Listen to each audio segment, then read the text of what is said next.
Welcome to the Growth Session with your host, Allison Meyer-Bond. Thank you so much for being here. Hi, this episode is for the youngest professional in the room that feels like everybody else somehow got a manual that they didn't. As a young adult, I jumped into my career before I had a plan. I said yes before I even knew what I was saying yes to, and I walked into rooms I wasn't sure I belonged in and just kind of figured it out along the way. Through the wrong turns, the hard lessons, and at least one terrifying boss, I somehow figured it out. And this episode is just me sitting down telling you all of the things that I wish someone would have told me in the beginning. Not like a foolproof 5-step plan or anything like that, but just real stories, real lessons learned, and the truth about what it actually takes and what it actually looks like. To my fellow young professionals, you are not behind. You're not doing it wrong. We are right on time. So let's start out here because I think this is the most important thing that I want to say. There is no correct, right, perfect one way to begin. Going straight to college after high school is okay. Taking a gap year is okay. Going straight to the workforce is okay. Going to college, dropping out, and deciding college isn't for you is okay. Going to college, dropping out, going back 20, 30 years later to get your degree, also okay. All of it is valid. All of it are perfectly valid paths that you can take, that people do take, and should be respected for taking. Trust me, the pressure to have it all figured out at 18, 19, 20, 21, 22, 30 apparently, is a lot. It is immense and terrifying. But everybody else your age is just figuring it out too. Everybody else is just kind of doing the fake it till they make it thing. Nobody really knows exactly what we're supposed to be doing. And something you have to keep in mind is sometimes the confidence you see in other people can just be performance. So don't use them as the index of where you are and how you're doing on your own path. Because your path is allowed to look different. Your path is allowed to be non-linear. Your path is allowed to change directions however many times it needs to. And it's not a failure. It's actually just how most people get to where they're going. Something that nobody told me going into having a career is that sometimes the detour is the path. And it was honestly really hard to accept because when detours popped up in my life, especially in my career, it felt like I had done something wrong, that I was a failure, that I couldn't measure up in that situation. But every single job that didn't work out, whether it be the job interview, the actual job itself, the application phase, anything like that, although it is easy for me a lot of times to just chalk it up as there's something wrong with me, I had to keep in mind that it might just be that I'm not the person that is fit for that role, and that role might not be the fit for me. And every single one of those experiences taught me something that I did not know before. And every single time that I have felt like I was at such a complete dead end, it ended up just being a redirect. Even though some of those experiences were really tough, nothing was wasted, nothing was lost. I'm still me. I still got to learn all of the things. I got to experience things and talk to people and listen to other stories that I've never heard and perspectives that I've certainly never been able to see through, and all of it was worth it. So if you are in a detour right now, stay curious, stay kind to yourself, and after you've had a real good complaining session with your friend about how rough the job market is right now, try to take a deep breath and just ask yourself what this season is teaching you. That is a really hard question, and that's so valid. That's such a tough question to answer. And I think if we take a second to slow down and understand that we are still learning things all the time, there's constant input, constant learning. We're still learning things even when it's a bad situation. So sometimes we just have to slow down, look around, and say, what is this teaching me? Because it is teaching you something, even if it's really frustrating and it doesn't feel like it is. I've had a bit of a wild career journey, as I've alluded to in episode 1. I kind of dabbled in a whole bunch of different fields and was just kind of looking for the place that I stuck, the place that I fit, something that I felt passionate about, and I was really having a hard time finding that thing. With that being said, I have 7 lessons that I want to share with you today, and they go along with stories that I have experienced in my time as a young professional And I just want to share these lessons with you because, as I have said a couple of times in this podcast so far, if I have to make the mistakes, I really hope that somebody other than me is also learning from them. So lesson 1, learn how to communicate and find your people. The single most valuable thing that you can do as a young professional doesn't have to do with your GPA or your resume or what internship you landed or anything like that. It's learning how to communicate professionally, clearly, and with kindness. This means learning how to write a professional email, learning how to speak up in a meeting, learning how to advocate for yourself, how to disagree respectfully. These are skills that nobody is born with, and it almost feels facetious to teach it, but nobody teaches it, but then we all struggle with it. So learn it. Search it on YouTube. If you use AI, ask AI, how do I communicate in this situation? Use the tools and the resources that are available to you. And not only that, if you feel comfortable, talk to your professors outside of class. Join the clubs at school. Join clubs in your community. Talk to people in your field, in the field that you're interested in. Go to the conferences if you feel like you can, even when they're really uncomfortable, and stay curious. Keep an open mind. Do the study abroad if you have access to that. Participate in the group projects, even when the group is a disaster and you feel like tearing your hair out. Because communicating and talking to all of these different people, all of these different fields and experiences and backgrounds and perspectives and everything is just giving you more information for how you can move in the world appropriately with these people alongside you. And they are going to be the people in your field generally, so it's really important to learn how to communicate and work with them, the people who have been successful in your field and who are learning with you. And lastly, for lesson 1, find your people. Find the classmates that push you, the friends that call you out, the colleagues that champion you, the bosses and the mentors that tell you the truth. And the relationships that you make early in your career carry you a lot farther than a piece of paper. Invest in them, show up for them. Be the person in the room who remembers people's names and asks them how they're doing and means it. Lesson 2, now is the time to mess up. Early career mistakes are not character flaws. They are an unspoken debt payment that apparently we all have to make. Getting critical feedback from your boss isn't an attack on your character necessarily. It means your boss saw enough potential in you to invest their time in coaching you. Getting fired doesn't mean you're unemployable. It just means that that job, that culture, that moment was not the right one. You won't always get it right, and that's the point. Because every time you don't get it right, you learn something. And you learn something that the person playing it safe never will. The mess is part of the process. The stumble is part of the path. And again, we are right on time. Lesson number 3 is about being the youngest one in the room.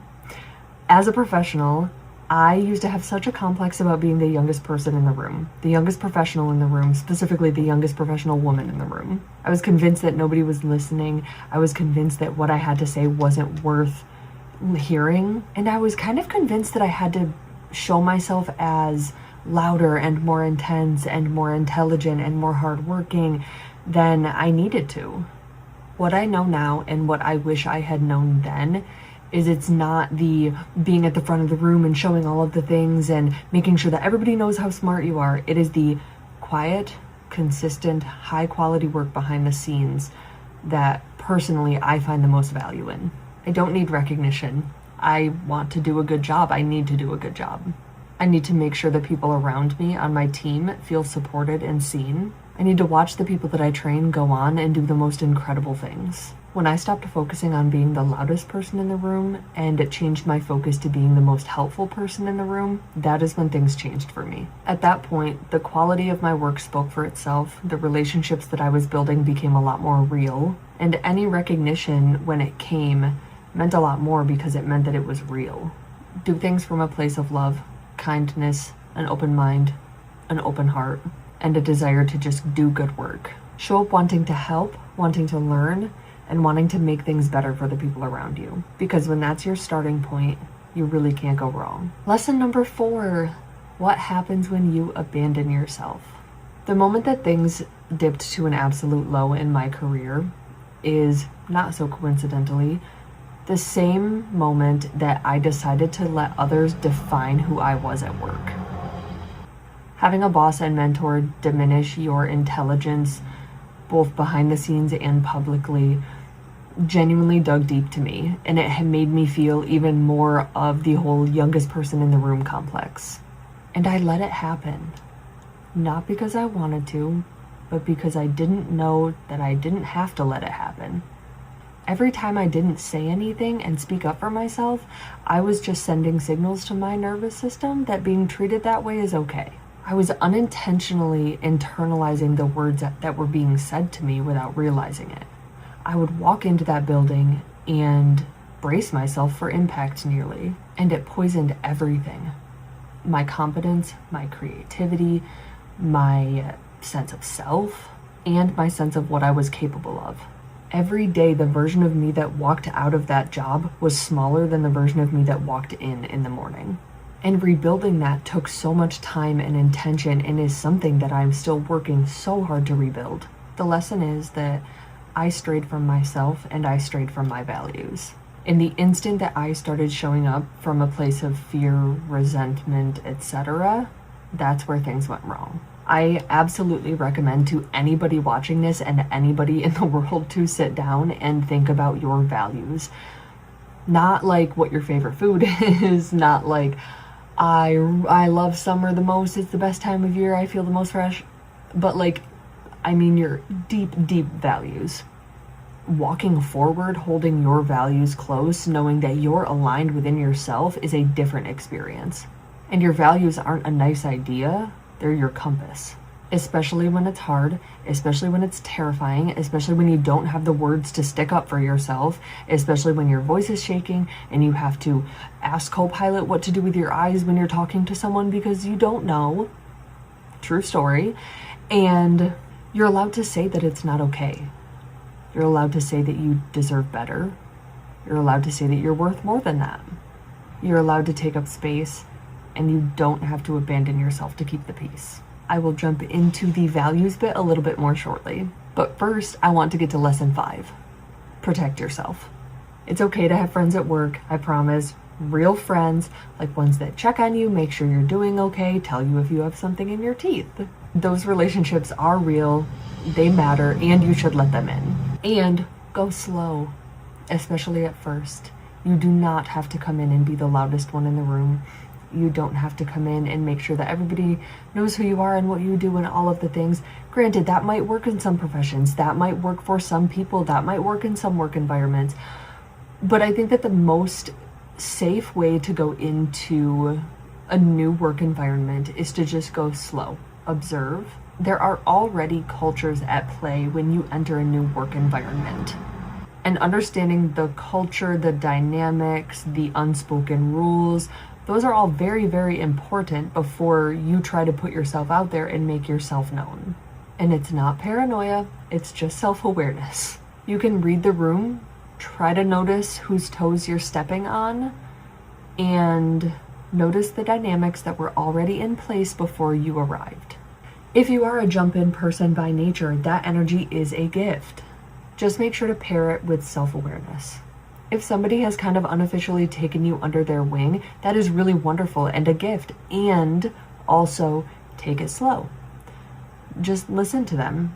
Listen to what they say about the culture and the dynamic, and form the opinions yourself. Make sure to observe and gather your own information to form your own opinions instead of being swayed by the person who has been your unofficial mentor. Talk to other people, talk to other employees, see how you can work with other departments, and see how you can get involved elsewhere to get a full understanding of how things are versus just receiving a description from one person and accepting that as fact. Lesson 6 is the touch tree. If you know me in real life, I am sure that I have probably mentioned this at some point. So I have a tree tattooed on my right wrist. I've had it for years. Long before I knew what my career would look like, long before I knew what my life would look like. I got my tree tattoo because of a passage in Untamed by Glennon Doyle. I'll put a picture of the cover here on the screen. If you have not read this book, I wholeheartedly, deeply, enthusiastically recommend it. I tried to explain this passage a few times, but I'm going to add it on the screen and I'm going to read it for you because I think that Glennon Doyle explains it in her book much better than I could. When you're lost in the woods, a touched tree is one recognizable, strong, large tree that becomes the lost one's home base. She can adventure out into the woods as long as she returns to her touched tree again and again. This perpetual returning will keep her from getting too far gone. I've spent much of my life lost in the woods of pain, relationships, religion, career, service, success, and failure. Looking back on those times, I can trace my lostness back to a decision to make something outside myself my touch tree, an identity, a set of beliefs, an institution, aspirational ideals, a job, another person, a list of rules, approval, an old version of myself. Now when I feel lost, I remember that I am not the woods. I am my own tree. So I return to myself and re-inhabit myself. As I do, I feel my chin rise and my body straighten. I reach deeply into the soil beneath me, made up of every girl and woman I've ever been, every face I've loved, every love I've lost, every place I've been, every conversation I've had, every book I've read and song I've sung, everything, crumbling and mixing and decomposing underneath. Nothing wasted. My entire past there, holding me up and feeding me now. All of this too low for anyone else to see, just there for me to draw from. Then up and up all the way to my branches, my imagination, too high for anyone else to see. Reaching beyond, growing toward the light and warmth, then the middle, the trunk, the only part of me entirely visible to the world. Pulpy and soft inside, just tough enough on the outside to protect and hold me, exposed and safe. I am as ancient as the earth I'm planted in, and as new as my tiniest bloom. I am my own touch tree, strong, singular, alive, still growing. I have everything I need beneath me, above me, inside me. So that's my challenge to you, is come back to your touch tree. Figure out what that is. Whether it's kindness that you want to show to everybody you come across, maybe it's your commitment to the people you're trying to help. Maybe it's the commitment to telling yourself that doing your best is good enough. Whatever it is, become comfortable with coming back to your touch tree because life can pull you into all sorts of woods. When your values and yourself are the thing that you return to every time, you can't get lost. And last but not least, lesson 7, find your glimmer. Glimmers are something I heard about a few years ago, and I have absolutely loved them, and they have changed the way that I see things. If you're having a hard time at a job, if you're having a hard time in any situation, if you're on your way to another job interview and you're having a lot of anxiety about it, take a second to find a glimmer. A little story to go along with mine is by an old job, there was a parking spot that was by a river. It was absolutely beautiful. And the way that the sun came through the trees and was like glistening on the water, and there were birds and some cars going by. It was just the perfect combination of all of the soft noises. And there were stretches of that job at the time that I could not find a single happy moment throughout the day. So during lunch break, I decided to take a few minutes and drive to that spot. I wasn't really familiar with that spot before I went there for the first time, but I just decided that it's a nice quiet spot. I could spare 20 minutes out of my day during my lunch break to pop down, sit by the water, listen to the birds, and just take a few deep breaths. Because sometimes I just needed a reminder that there were other things happening in the world, and the world was so much bigger and so much more beautiful than what I was seeing at that job. So I guess another challenge is try to find one glimmer. Maybe tomorrow during work, try to find one glimmer. I actually saw one today during my lunch break. I was sitting at my desk working from home. I looked up over my shoulder, and I'll insert a clip of it here because it was the most beautiful, bright yellow sunflower that just popped up, sprouted in our lawn. And I genuinely was sitting at my desk, and I happened to look up over my shoulder, and the sun was shining right on this sunflower right outside of my window. And it was just a beautiful moment that if I was rushing and flying through things and angry and stressed and XYZ, I wouldn't have made myself stop and walk over to the window and look it out and take a little video of it. But I did, and that like 2 minutes that I looked at that sunflower, it was awesome. It was just a moment, again, that sometimes it's okay for my problems to feel small. And when I have glimmers like that, it does that just in a really beautiful way, that my problems are so small, but I'm so lucky for myself and my problems to be surrounded by so much beauty and nature. And here's the important part of this. If you're looking for that glimmer and you cannot find it, that is very, very crucial information. Listen to that, honor it, make a plan. You're not required to stay somewhere that has nothing left to give you. And leaving is not failure. Sometimes leaving is the bravest thing that you can do. So with all of my lessons being done from my stories, I wanted to just give a quick summary of 5 really quick tips for young professionals. Tip number 1, learn how to communicate. It is the single most valuable skill you can have as a young professional.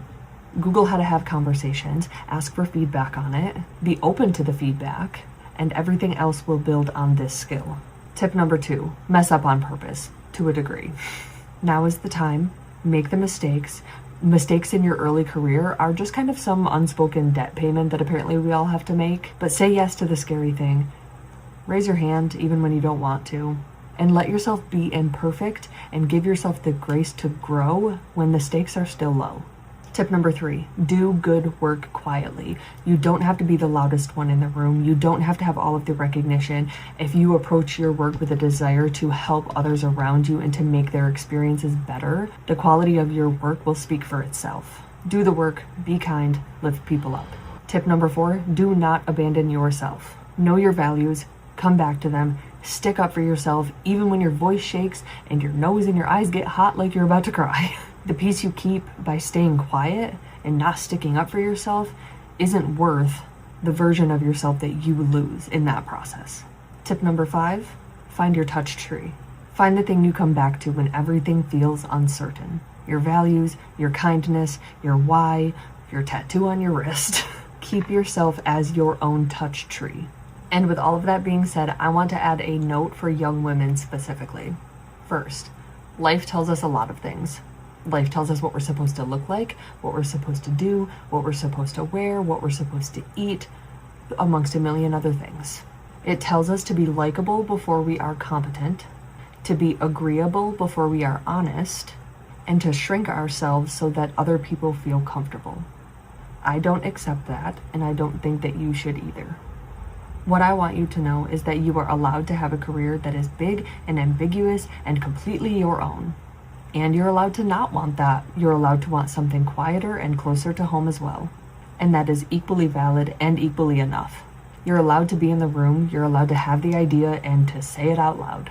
You're allowed to respectfully disagree with someone who has been doing it longer than you. You're allowed to ask questions, to ask for a raise, to ask for a promotion, and to take up the space that was always yours to take. You are not too loud or too quiet or too emotional or too ambitious. You are exactly what you are, and what you are is more than enough. I also want to name the specific pressure that young women feel to be everything to everyone all at once. The professional, the caretaker, the partner, the friend, the wife, the daughter, the sister, the cousin, all of the things. The pressure is real, and I'm not going to sit here and tell you that it doesn't exist because it so clearly exists every day. But what I will tell you is this: you get to decide how much of that you carry. You get to put some of it down. You get to ask for help. You get to put your phone on Do Not Disturb and take 20 minutes to talk to your partner at the end of the day and take some deep breaths. You get to choose yourself sometimes, often actually, without it meaning that you love anyone any less. You're not here to make yourself small so the world feels more comfortable around you. You're here to figure out who you are and what you want, and then to go get it. And I am cheering for you so loud. So my main takeaway for this episode is that your path is allowed to look different. Any detours are not failures, they're data, they're information. And the version of you that shows up with love, kindness, an open heart, and a desire to help others around you and do good work, that version will always find their way. If you are at the beginning, or if you're starting over, or if you're at what feels like the beginning. I see you. You're not behind. You're not doing it wrong. You don't need to have it all figured out. You need to have your values. You need to hold them tight. And you need to have the curiosity and the willingness to show up, even when you're not sure why yet. We're all figuring it out, every single one of us, and we're figuring it out together. Thank you so much for watching this week's episode. If you would like to subscribe and follow along, that would be absolutely wonderful. Last week's episode, I talked about being a working parent, and if you haven't seen that, hop back and see it. Summer is coming to an end, and working parents, I see you. We are in this together. And if you subscribe and follow along, it would be awesome, because next week I'm going to be going through just some resume tips that I've picked up along the way, that I have had some awesome conversations with other professionals and learned what works for them and what hasn't, and I will be sharing them next week.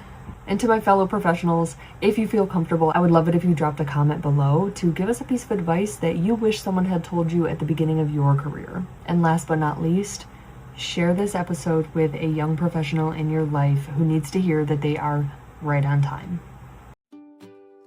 Thank you for watching the growth session. If you'd like to subscribe and follow along, that would be awesome. I also am going to put my socials up on the screen if you'd like to check those out. Thanks.